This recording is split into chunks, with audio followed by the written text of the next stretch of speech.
चुका फिरता था, वो उसको शर्म आती थी कि मेरे घर बेटी पैदा हुई है। और फिर वो रात के अंधेरे में अपनी ही बेटी को जिंदा दरगोर कर देता था, यानी गला खोद के अपनी बेटी को डाल देता था।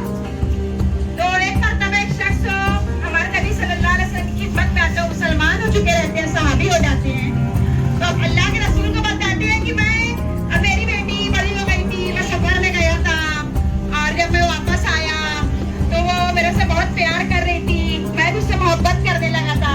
फिर एक दिन मैंने आके उसको दफना देता, जब मैं जैसे ही उसको गले में डालता तो अब्बू अब्बू चिल्लाती है ना, तो हमारे में भी सुनते हैं तो बहुत रोते हैं, सारों कतार रोते हैं।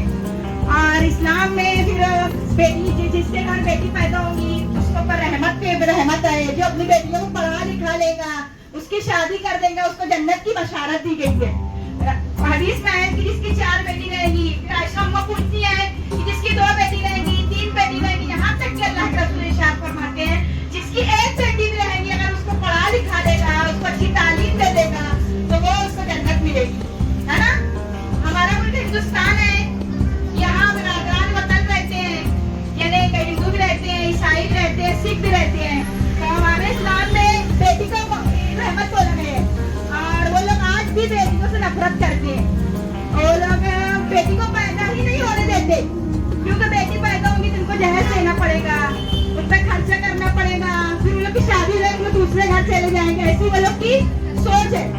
अपनी सोच नहीं वो लोग की, बिरादरान वतन जो हमारे दूसरे गैर मुस्लिम भाई है उन लोग की। तो हुकूमत जो है बेटी को बचाने की कोशिश कर रही है कि बेटी बचाओ और बेटी पढ़ाओ। तो आज ये अहदनामा का 26 जनवरी है ना, हाँ, यौम जमहूरियत की मुनासबत से ये अहदनामा गवर्नमेंट की तरफ से आया है, मराठी में है, मैं तुम लोग को पढ़ा रही हूँ, पढ़ेंगे ना।